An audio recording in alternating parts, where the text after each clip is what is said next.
পুরসভার ভোটে দলের টিকিট না পেয়ে দল ছেড়েছিলেন শ্রীরামপুরের তৃণমূল নেত্রী সরস্বতী লাহা। 2 বছর পর ফের পুরনো ঘরে ফিরলেন সরস্বতী দেবী। মূলত 2022 সালের পুর নির্বাচনে 2 নম্বর ওয়ার্ড থেকে টিকিট না পেয়ে নির্দল প্রার্থী হিসাবে লড়াই করে পরাজিত হন। রবিবার সকালে ব্রিগেডে জনগর্জন সভায় যাবার পথে ফের তৃণমূলে যোগ দিলেন তিনি। শ্রীরামপুরের পুরপ্রধান গিরিধারী সাহা তার হাতে দলীয় পতাকা তুলে দেন। ছিলেন শ্রীরামপুর পুরসভার অন্যান্য পুর সদস্যরা।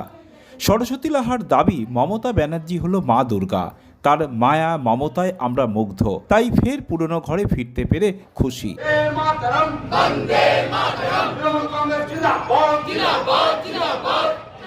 ব্যানার্জি সত্যি আমাদের মা দুর্গা। উনি যেভাবে পশ্চিমবাংলার মানুষের জন্য চিন্তা করেন, সন্তান স্নেহে আমাদেরকে সবাইকে প্রতিপালিত করেন, ওনাকে আমরা মা দুর্গারই রূপ করি। মা শারদার রূপ, মা শারদা, মা দুর্গা যাই বলুন না কেন অনেক কম বলা হয়। উনি হচ্ছে জ্যান্ত প্রতিমা, আমাদের মনের মনিকটা একদম উনি বসে আছে। ভীষণ আপ্লুত, খুব ভালো লাগছে। এতদিন পর আবার সবার সঙ্গে একসঙ্গে কাজ করতে পারবো, এটা একটা বিরাট পাওনা। জিন্দাবাদ জিন্দাবাদ জিন্দাবাদ